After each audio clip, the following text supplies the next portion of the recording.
தினம்தோறும் விளக்கேற்ற நல்ல எண்ணெய் இதயம் நல்லெண்ணெய்.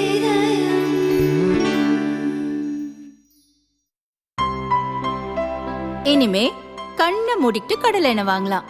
ஏன்னா மந்த்ரா கடலை எண்ணெய் இதயத்தின் தயாரிப்பு. சுரா கைட் 12ஆம் வகுப்பு பொதுத் தேர்வுக்கான புதிய பதிப்பு. அதிக மதிப்பெண் பெற சுரா கைட் அனைத்து புத்தக கடைகளிலும் கிடைக்கும். Also available on Amazon, Flipkart and surabooks.com. வணக்கம். செய்திச் சுருக்கம்.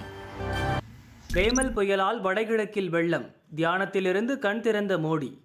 வங்கக்கடலில் உருவான ரேமல் புயல் மேற்கு வங்கம், வங்கதேசமிடையே சமீபத்தில் கரையை கடந்தது. இதைத் தொடர்ந்து கிழக்கு, வடகிழக்கு மாநிலங்களில் கனமழை கொட்டி தீர்த்தது. மேற்கு வங்கத்தின் கடலோர மாவட்டங்கள் கடுமையாக பாதிக்கப்பட்டுள்ளன.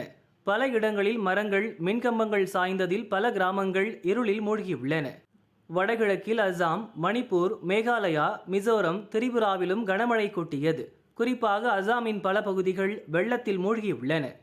வெள்ளத்தில் சிக்கி தவிக்கும் மக்களை மீட்கும் பணியில் மத்திய, மாநில அரசுகள் ஈடுபட்டுள்ளன. நிவாரணப் பணிகள் முடுக்கிவிடப்பட்டுள்ளன. இதற்கிடையே கன்னியாகுமரியில் 3 நாட்கள் தியானத்தில் உள்ள பிரதமர் மோடி வடகிழக்கு மாநில வெள்ளம் குறித்து எக்ஸ் தளத்தில் பதிவிட்டுள்ளார்.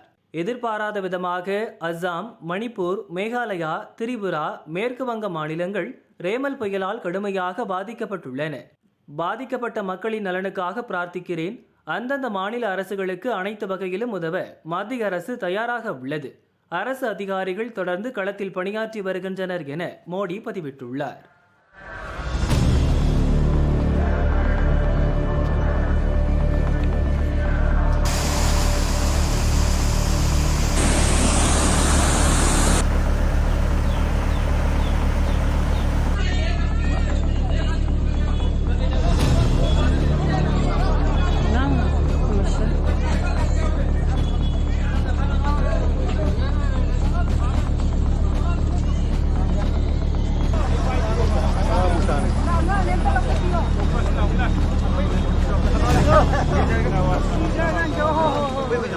எல்காட் இருக்கும்போது கெல்ட்ரானுக்கு ஒப்பந்தம் எதுக்கு கொடுத்தீங்க? திமுகவின் 3 ஆண்டு ஆட்சியில் தமிழகத்தின் கல்வித்துறை 4 கால் பாய்ச்சல் வளர்ச்சியை கண்டுள்ளதாக முதல்வர் ஸ்டாலின் கூறியிருந்தார். இது தொடர்பாக பாஜக மாநில தலைவர் அண்ணாமலையின் அறிக்கை. திமுகவின் 3 ஆண்டு ஆட்சியில் மாநில வளர்ச்சிக்கோ மக்கள் நலனுக்கோ எந்த திட்டங்களையும் செயல்படுத்தவில்லை. தேர்தல் வாக்குறுதிகளை முழுமையாக நிறைவேற்றாமல் வெறும் விளம்பரங்களை வைத்தே ஓட்டிக் கொண்டிருக்கிறார்கள். ஸ்டிக்கர் மாடல் திமுக அரசின் முதல்வர் ஸ்டாலின் மீண்டும் ஒருமுறை மத்திய அரசின் திட்டங்களுக்கு ஸ்டிக்கர் ஓட்ட முயன்று அம்பலப்பட்டிருக்கிறார். மத்திய அரசின் சமக்ரா சிக்ஷா திட்டத்தில் 3 ஆண்டுகளில் தமிழகத்துக்கு வழங்கப்பட்ட நிதி 5858 கோடியே 32 லட்சம். திமுகவின் சாதனைகளாக முதல்வர் ஸ்டாலின் காட்டிக்கொள்ள முயற்சிக்கும் அனைத்தும் சமக்ரா சிக்ஷா திட்டத்தில் மத்திய அரசு நிதியில் நிறைவேற்றப்பட்டவைதான். பள்ளிக் கல்வியில் திமுகவின் ஒரே சாதனை, கட்டாய கல்வி திட்டத்தில் பள்ளிகளுக்கு வழங்கப்பட வேண்டிய நிதியை 2 ஆண்டுகளாக மழலையர் வகுப்புகளுக்கு வழங்காமல் இருந்ததுதான். உண்மை இப்படி இருக்க சிறிதும் கூச்சமே இல்லாமல் இவற்றை திமுகவின் சாதனையாக காட்டிக்கொள்ள முயற்சிப்பது நகைப்பை ஏற்படுத்துகிறது.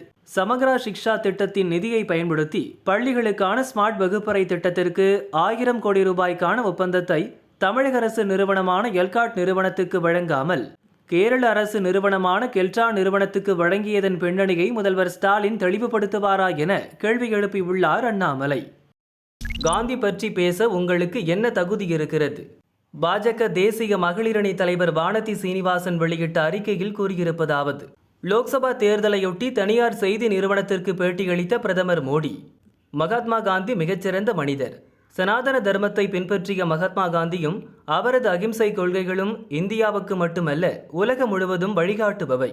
அவரை உலக மக்களிடம் கொண்டு சேர்க்கும் கடமையிலிருந்து இந்தியாவை அரை நூற்றாண்டுக்கு மேலாக ஆட்சி செய்தவர்கள் தவறிவிட்டார்கள் என்ற ஆதங்கத்தை கூறினார்.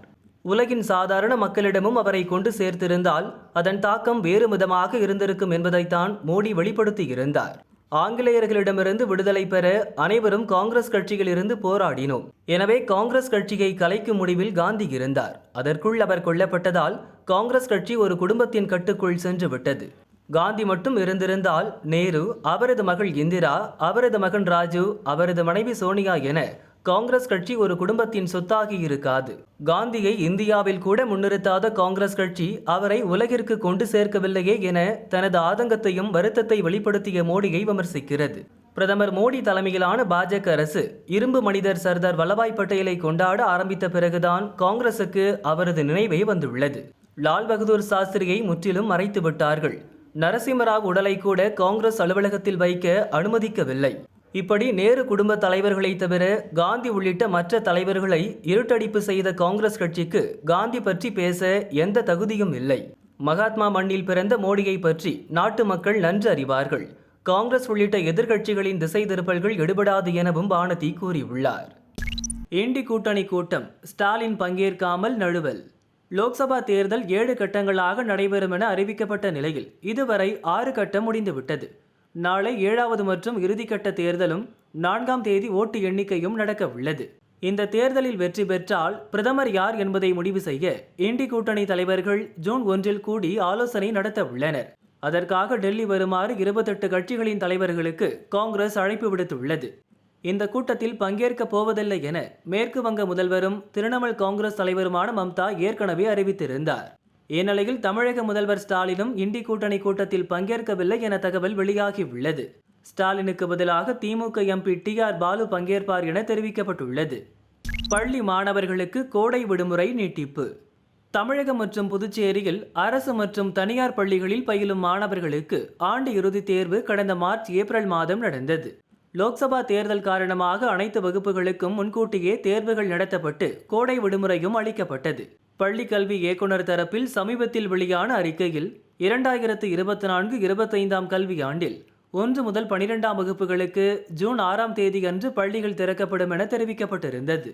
இந்நிலையில் இன்னும் கோடை வெயிலின் தாக்கம் குறையாததால் பள்ளிகள் திறப்பை தள்ளி வைக்க வேண்டும் என பலரும் கோரிக்கை விடுத்தனர்.